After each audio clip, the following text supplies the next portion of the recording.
Alright, what's going on, guys? gdoggcasey here, bringing you another cast. This is going to be game 2 between our two players here, Allin PSosa, playing as the pink Zerg up at the top left, and CTsix NorthQuab playing in the bottom right as the orange Terran.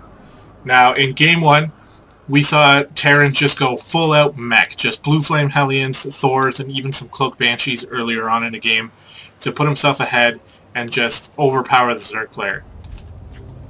Zerg was playing very well. He had a bunch of macro hatches, he had bases all over the place, his income was actually better for the most part, but the Terran the Terran mech army was just way too strong, I think, to be able to hold off. So we'll have to see what's going to happen in this game. Also, Terran went CC first last game. We'll see if he wants to continue that trend here. So let's go ahead and get into the game here.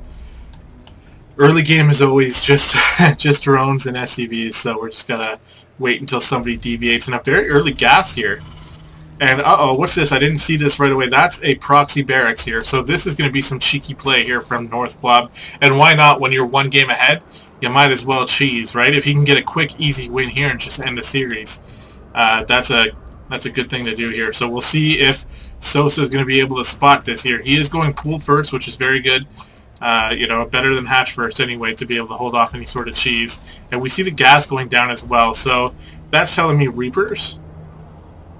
So we'll see if there's a Reaper coming out of this racks here. And being so close, he just jumps up here and, he can get right into the base. Now the one thing though, on this side, I don't know if this is the best place to put a racks, because this is the only place the Reapers can jump in. They can't go anywhere else. So once Zerg realizes they're coming from this side, put like 4 or 5 lings here, and that's all you really got to do. So we'll see though. It is definitely a Reaper coming out, and there's a second racks going down. Wow, so he's going pretty much all in with this build, I think. If this doesn't work, he's going to be so far behind. It's not necessarily all in, to be honest. He's still making SCVs behind this, but he's going to be very far behind if this doesn't work, especially when Zerg's only on 2 base. A few lings coming out here. Now, he obviously has no idea this is here yet, so he does see the Reaper coming in now, and the lings pop just in time here, so that's great timing. Might not be able to kill the Reaper. He might. No, that Reaper's going to get away. Oh, kill the Reaper. No, it's going to get away. And then it just sits here, regenerates, and then probably comes back with a buddy next time. But look at this. Zergling's just patrolling this little area here, because that's the only place the Reaper can come in. Zerg does realize, though, that he's going to need some gas and some speed in order to take care of Reapers if they're going to be being a constant nuisance. And let's take a look here. Yeah, they are getting some scouting off, and it looks like they did get away from the lings, and they might be able to kill a few lings, and they do see the second base, so that's going to be pretty simple. But look at this, in Terran's base, absolutely nothing happening here. Just pumping out the Reapers, man. Reapers are so good. We got a bunker coming down. I don't know if that's really going to play too much into this game. Oh, 2 more Reapers over here. So we have a Reaper fest here. 4 Reapers and counting. And they're all going to group up here. And now maybe this bunker will come into play. But with all these lings and that queen just shooting away, it should be okay. A lot of lings here just running to their death, though. Oh, they don't even get 1 Reaper yet. But they did kill the SCV who was making that bunker, so that's good.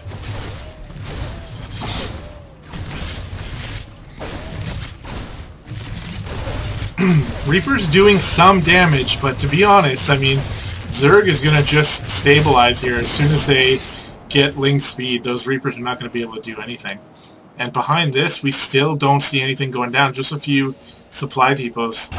And it looks like Terran has realized he's got to get out of here. He was unable to make anything happen with those Reapers, so he's just going to back up. But at this point here, getting the gas here from Zerg, or actually, sorry, that's Terran getting gas. Zerg does have the income on the minerals, though, so. And a whole crap ton of lings here, too. And that's the thing, like, what does NorthQuab have to defend even this? Once speed finishes, he does have a wall, so that's pretty much all he's really going to need, but still, Zergling, I'm favoring the Zerg for sure in this game.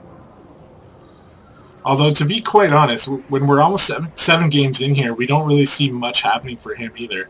He is going to drone up his second base, finally get some income going, and Zerg's speed has finished, or Link speed, sorry, has finished. So we'll see if he can get some pressure going on over here. Building a second base, and we do have the reactor coming for some fast Hellions, and the racks are going to be landing here, so I don't know. Reapers are going to be able to just blow the shit out of Links from behind a nice wall like that, but that could have been a mistake. No, they all get away. Okay. So, if anything, at least the Links do have map presence now. They're going to be able to keep Terran contained in his base. Even with this speed, they'll be able to surround the first two Hellions that come out. We actually have bunkers being built now by Terran. He's feeling behind. You know, he's feeling the attack coming. Baneling Nest is on the way, so we could see a bust here. That'd be pretty sweet. I mean, this is pretty much the best time to do it, although it would be kind of expensive on the Zerg player. So it looks like he's just going to back up. And did he see? Yes, he saw the command center, so we might see a third base follow-up just for the safe play. We'll have to take a look. It looks like he's moving up to lair now and dropping the double gas, so he's going to be going into some sort of lair tech. When you see the Hellions and you just got beasted on by mech, you might want to go for those early mutas, which is what he could be doing. Although I would hope he'd get that third down. He does know about the command center. But this time, Terran player is switching it right up, going full out into a bio play here. And I don't know if Zerg knows about that. No, I don't see that. So he does see this little force moving out, though. If he's watching the mini-map, he'll see that coming and should start getting some units out. Roach Warren on the way, but that's still quite a ways from finishing. And he's going for the missile attack, so it looks like he is going to be going for another Roach Hydra build. Although the Hydra Den is not down yet. This Ling wall, I don't know, they're on hold position, but I mean, I think it's like 1 or 2 shots from those Hellions, which are on the way. They're just going to blow that wall down and should be able to get in here. And here comes the attack. And Lings are nowhere to be seen. Roaches, oh yeah, see, there go the Ling wall just melts. But it actually was, just having this little narrow passageway to go through is enough to save all these drones here. We got 14 Roaches on the way, and that'll definitely be enough to push us back. It's too bad they don't have speed, but they should still be able to hold back. And Terran's going to see no third, and he's actually going to feel pretty good about this. He's put a lot of pressure on early and kept the Zerg player kind of out of his comfort zone. You know, he's got to hold off all those Reapers, and now Hellions, and now the Roaches are pushing out here. And this is a smart decision because, yeah, turn around. There you go. Nice little flank here. Those Hellions should get away. And look at the Reapers, almost as fast as Hellions. That's disgusting. Yeah. So, a couple bunkers going down here. 3 bunkers going down for the Terran player, getting very defensive. Does he have a third base building? Well, let's look at production. No, I don't see a third base yet. So, just going to focus mostly on getting his units out to defend any sort of Ling or Roach rush here. And there goes the third base. So, you know, a bit late on that. But, who knows? I mean, he needed to get those Roaches out to defend against all those Hellions and Reapers, so... You know, he's Diamond. He knows better than I do. Lots of bunkers here. And Terran's just going to take a full-out defensive approach here. He is getting the reactor, so I would expect medevacs and maybe a few Vikings here just to blow some Overlords. Did I miss something here? Why are these Roaches going this way? Is that just for defense?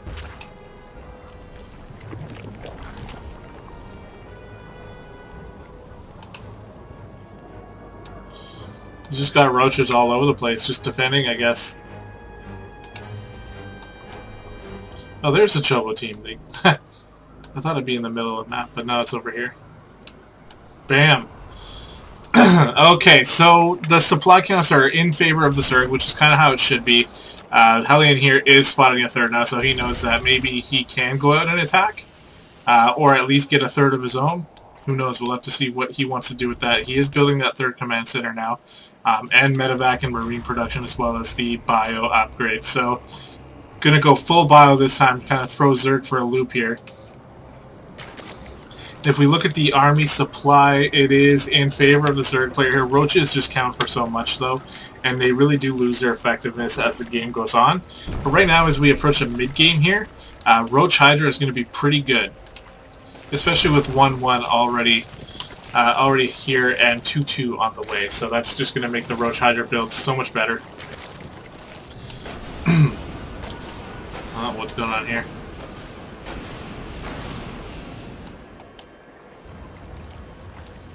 So it looks like Zerg is really expecting this attack here. We got a bunch of Terran units coming up, but Zerg very ready.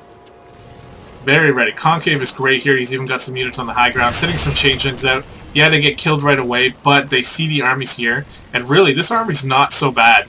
With the Roaches and Hydras here, as well as... we are a little bit supply blocked here, so we can't really get out too much more at the moment. But as soon as those Overlords finish, we'll be able to pump out some more. And Terran is, I think, realizing that he can't really do much here. Although he is still posturing, and the Medivacs just kind of took off. So Zerg on the offensive here, possibly. He might realize that he can easily win this fight, because it would be kind of moronic for the Terran player to attack into that. And instead it looks like Terran's just going to back up. Smart decision here. And actually, switching to a drop is a very good decision. Let's see if he can make anything happen with that. Good vision here by the Zerg player, though, realizing that the drop was on its way, even though it was just skirting by his vision here. Good job, and now the Overlord obviously knows what's up here, so Terran's probably going to turn around with that as well. And this army composition is just getting so big here for Zerg. I think that this is a much better... or it's looking much better for our Zerg player here than in Game 1, because first of all, he's not going mech, although he is getting out a couple siege tanks here. Probably just for defense while he leaves, or I don't know, we'll have to see. But the Roach Hydra is going to pretty much tear up this force here. Especially with Zerg already being on 1-1. So it looks like this is the attack here. Now, he doesn't have his entire army here. Just a few Roaches and Hydras, but we have the rest coming in from behind, and this is going to be the most beautiful flank I've ever seen, probably. Look at this. Bam! Yeah, you better pick up and run, because you're absolutely crushed here. No way that Terran stood any chance in that battle, and I think now it's just rally units and just push to win. He took out about half of the Terran army here. He's maxed out. Terran's only at 106 supply. Bunker's going down. He salvaged these to come build these, and I think that was a bad move here, because look, he's not going to get them up before the army arrives. Not even close. Going for another little flank here, and this is actually just going to be too much, it looks like. Now, that siege tank is going to be incredibly annoying. So, go focus down that siege tank. Ah, there you go. There you go. Zerg, pretty easy game here for him, I think. He just went Roach Hydra and held off that early aggression from the Terran with the Reapers fairly well. He did a good job in this game. He even left some Roaches back to deal with any sort of drop play that Terrans like to do when their backs are against the wall. So, overall, pretty complete game here for the Zerg player. And now the series is tied 1-1, so we're going to be going to our rubber match here. And just stay tuned, and you'll see Game 3 coming out shortly. Thanks very much, guys. We'll talk to you soon.